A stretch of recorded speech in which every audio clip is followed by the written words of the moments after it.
What's going on, YouTube? This your boy Dave the DJ. You know my motto, fucking intro. Let's just get the show started. Man, I had to come back with a part two. And you already know the topic. My Atlanta Falcons. Boy, did everybody see that game on Monday night? The New York Jets came here to Atlanta in the Georgia Dome, prime time, ESPN, and what did they do? They did exactly what I expected them to do. Stunk up the joint.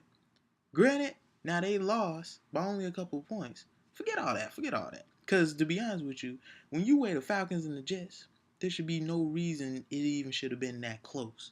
Talent wise alone. But just like how I thought, they were going to lose. And a lot of people are definitely upset now because, we hear about the Julio Jones injury and, definitely the 1-4 start and they got a bye week and whatnot. A lot of people were jumped off that bandwagon and I've been jumped off the bandwagon, but that's another story. But actually, to be real honest with y'all, that is the best thing to happen to the Atlanta Falcons was for them to lose this Monday night game. I was actually praying that they lose this Monday night game. Let me give y'all a couple reasons why. First and foremost, I knew the season was already going to go up there and take a nosedive when we went up there and heard that Sean Weatherspoon, he hurt for majority of the season. He may come back in some time, but that's our best defensive player. He already hurt. Then went up there and Roddy White with that ankle sprain. I was like, oh yeah, preseason, yep, that's already a wrap. Because, Roddy White is still very valuable to this team. Julio is a beast, but as far as route running, Roddy White is one of the best route runners we have. Then, Croy Bierman. I was like, the injuries just kept piling on. So I'm like, that right there is reason enough to already be like, you know what? This may not just be our year. Already. Now, it's sad to say, because we begged Tony Gonzalez to come back. And, we definitely didn't want this to be a 1-4 start. And just to go and see that he has to come back to all this mess, that already, is just a bad look. So we can either go and just tell Gonzalez to go on home, or we can just trade him. Because I don't want to put him more through this embarrassment because he's actually been the one balling on the team. I don't know what's going on with these young guys, to be honest with you. I really don't. But back to this Monday night game. Geno Smith, Rex Ryan, the Jets, the lights, the camera, everybody is watching the whole football world. And again, my Atlanta Falcons just went and sucked. But like I said, this is actually a great thing because I have been lobbying and rallying for Coach Smith to get fired.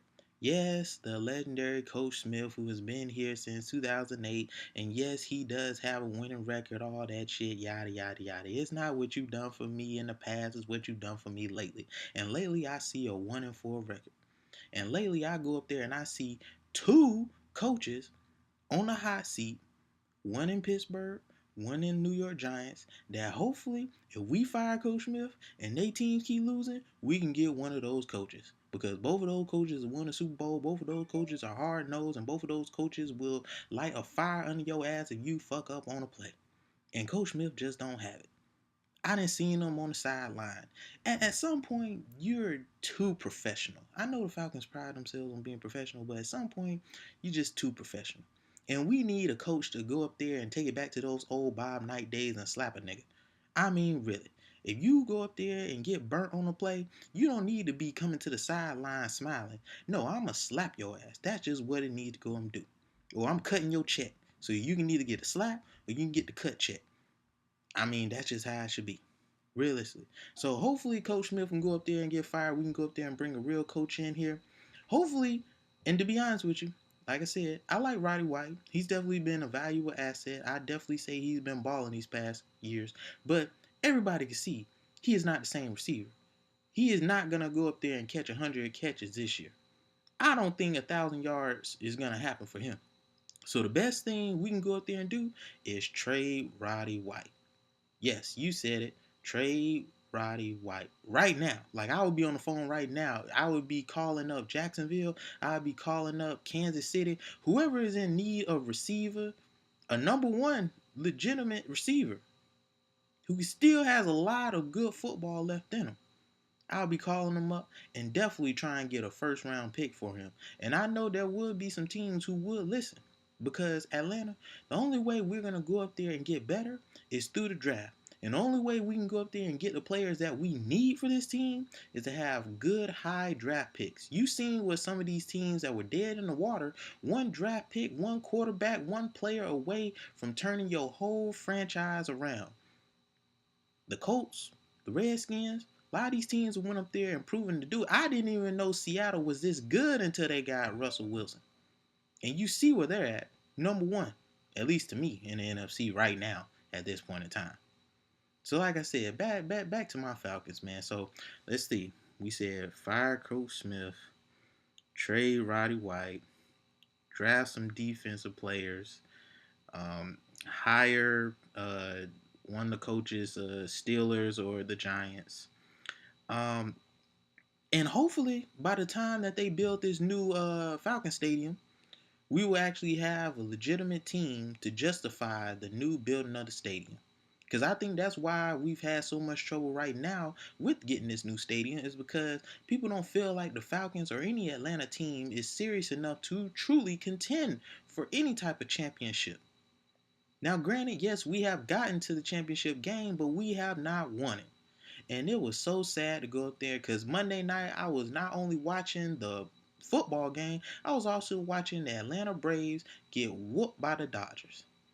Now, granted, yeah, all right, yeah, and I'm talking about the game previously, the one they lost like 12-4, not the last game that they just lost by whatever. Because that home run that who was it? Carl Crawford, that was a heartbreaker, and for them to get eliminated, and then my Falcons to go up there and lose that close game like they did, which that's another thing. God damn, every time I think about something, it always triggers me something. Was anybody else saying in their head that we left them too much time? Was anybody else going up there thinking that, yeah, okay, we kicked the damn field goal, we scored the damn touchdown, but we left them with what, a minute 57 with a timeout in? That's too much damn time. Too much. I mean, shit. Any team could have went up there and went down the field and scored a field goal.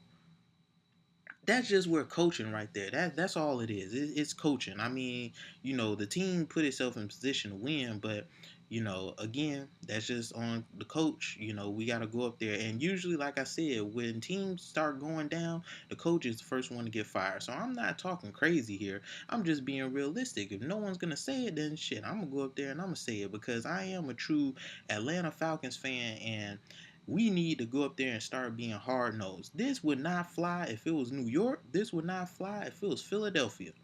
Because those are true sports towns, cities, and when things start going bad, somebody need to get fired. Some change need to go up there and happen. And like I said, if I knew Arthur Blank, I would sure enough call him and make sure that some of these things will go down like it is. Because again, we in a running back and a running back, we need a run. I know I said defense in the draft. We need a running back too. Because like I said, Steven Jackson to me so far is the biggest disappointment that we've had this whole season. I only have a couple of plays on him because he has not played. And they even said that he was well enough to play the game on Monday night. Don't you think we could have used Steven Jackson? I mean, we truly did not have no running game that whole Monday night. And you telling me a player was well enough to play and still did not? Who you think you are? Jadeveon Clowney? Hopefully, man, we can go up there and see what happens. We have a bye week, and that's the best thing that can go up there and happen, so I don't have to see no more embarrassment from my team every weekend. And hopefully we can go up there and take care of things. I think we play Tampa. Is that? Yeah, I think we play Tampa Bay. Tampa Bay. That's another division game. That's another game that it don't matter if it's in Tampa or in Atlanta. We need to go up there and win. Who's the quarterback for Tampa Bay again?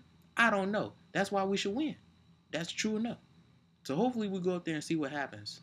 But like I said, we all know the outcome. Tampa Bay is probably. Nah, I'll get the Falcons that. I'll get it. If Tampa Bay beat the Falcons, shh, baby, Houston, we have a problem. See y'all next week, man.